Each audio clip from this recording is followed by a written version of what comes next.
Hello, welcome na naman sa channel ko. Ngayon yung video ko na to is isi-share ko na naman sa inyo yung nagkaroon ako ng trouble dahil sa water level ng boiler. Lagi siyang nag-i-error kaya nagsa-shutdown.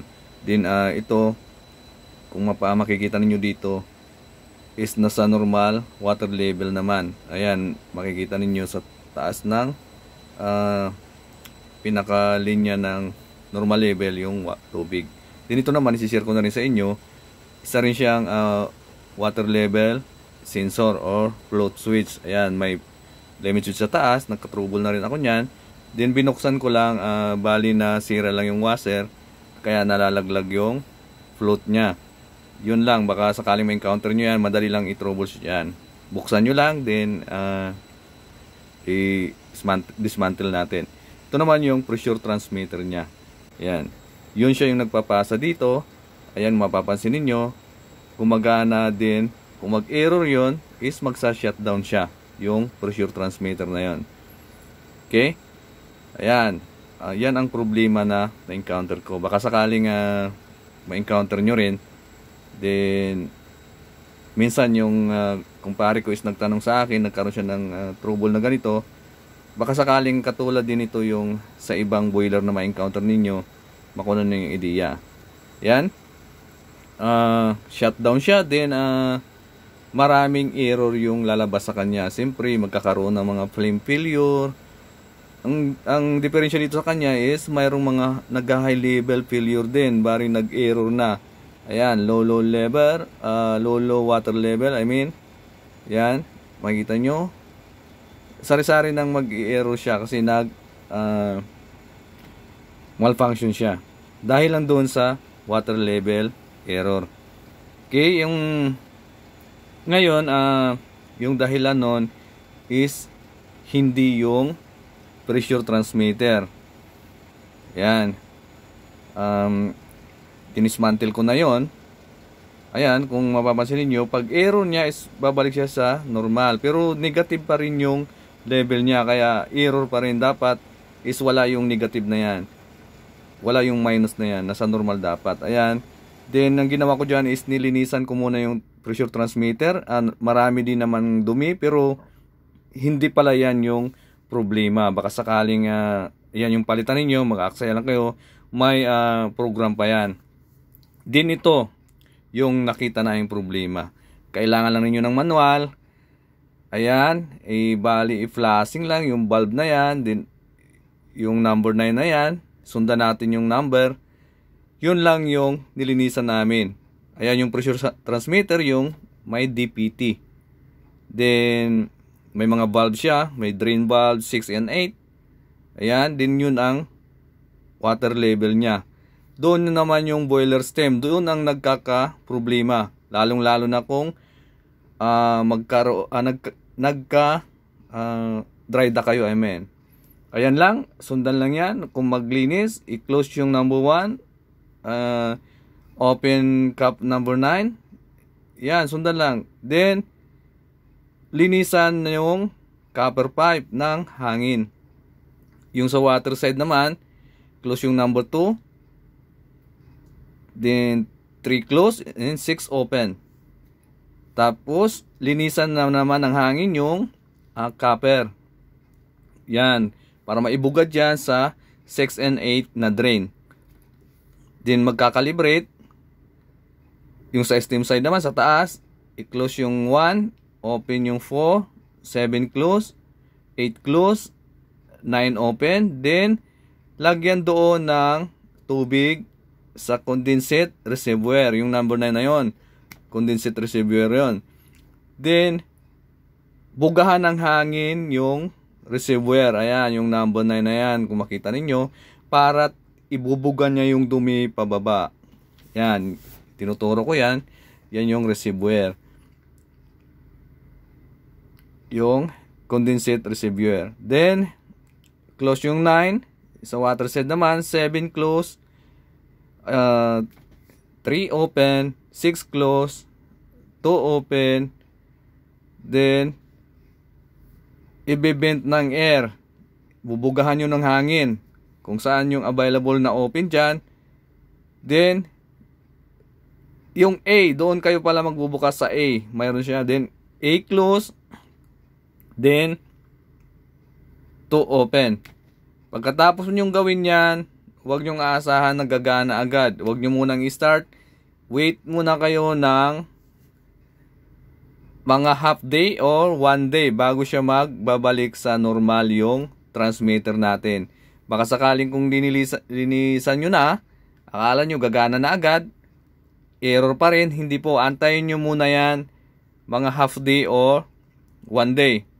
Huwag nyo munang gagalawin bago nyo i-restart yung boiler ninyo. Kung ganyang klaseng model yung ma-encounter ninyo. Okay? Ganun lang yung ginawa namin.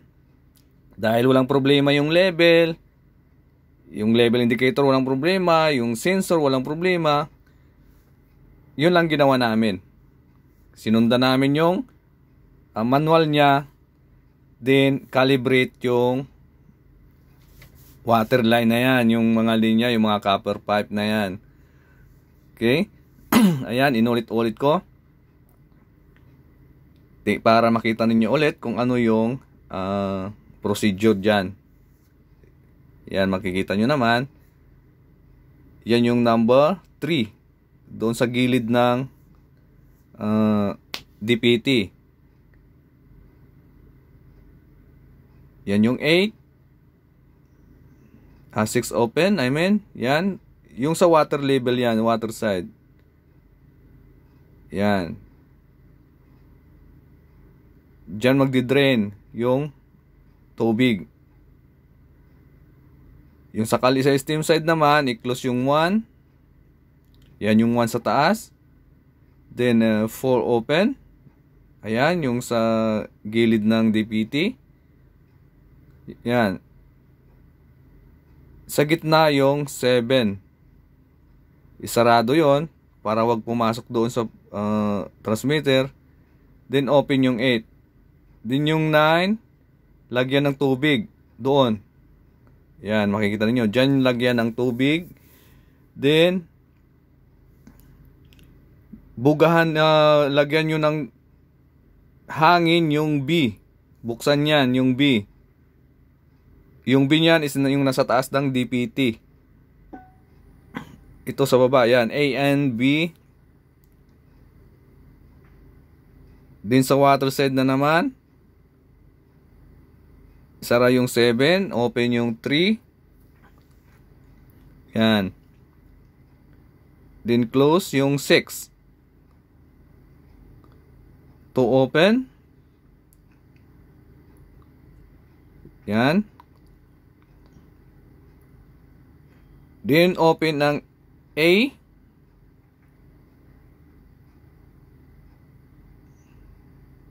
Hindi ko na ituro yung A dyan. Andito sa taas ng DPT. DPT, ayan. Doon natin bubugahan ng hangin para mailabas doon yung, ayan. Then pagkatapos, isasara ulit yan.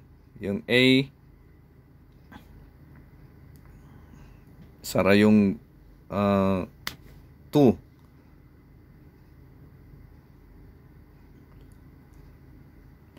Yan. Please wait a day. Yan ang ibig kong sabihin. Bago mo gagana yung DPT na yan, aantayin natin yung araw. Then ayan, pagkatapos namin yung binaklas, binalik na namin sa normal. Yan. Ayun yung mga drain valve na yan. Yun ang 6 and 8 sa kanan. Yan. Then yan yung 3, 4 and 7 yung sa gitna. Ayan yung sinasabi ko. Then ito naman yung A. Yan, dyan kayo magbubuga. Yung B. Okay? Yan, ito naman sa gilid ko. Yung valve na yan is number 2. Then ito nasa taas. Ito yung condensate receiver. Yan. Dyan kayo bubukas. Lalagyan ng tubig. Ito naman yung number 1 na valve. Yung tinutukod dyan sa manual. Ganun lang kasimple. Hindi natin, kung lilinisan man natin yung transmitter, wag na natin i-reprogram kasi mas lalong malfunction. Tinry kong sinundan yung manual, kakalibrate ko sana yung pressure transmitter, pero yung nakalagay doon is factory talaga yung magre-reset doon. Pwede naman nating i-calibrate doon, i-reset, pero ang mahirap kung hindi natin may balik sa dati. Okay? Ganun lang kasimple. Sana nakunan nyo ng ideya, lalong-lalo na sa mga beginners kung maka-encounter kayo niyan. Kahit hindi perfecto yung video ko na yan, kunan nyo ng ideya yan. Talagang makakatulong sa inyo. Ganun lang yung ginawa ko. Din sana, patuloy kayo na magsubaybay sa mini channel ko na to. Baka sakaling may upload pa ako na kakailanganin ninyo, makakatulong sa inyo. Okay, ganun lang. Maraming salamat sa nanonood. Kahit kukunti lang kayo, at least may share ko sa inyo yung mga na-encounter ko dito sa trabaho ko. Yan, maraming salamat ulit sa inyo sa nagsasubscribe. Okay lang, kahit hindi pa tayo umabot ng ilang libo, at least andyan kayo nanonood, nagsusubaybay. Then may share ko sa inyo yung mga na-encounter ko dito. Makunan nyo ng ideya, din magamit ninyo dyan sa mga trabaho ninyo.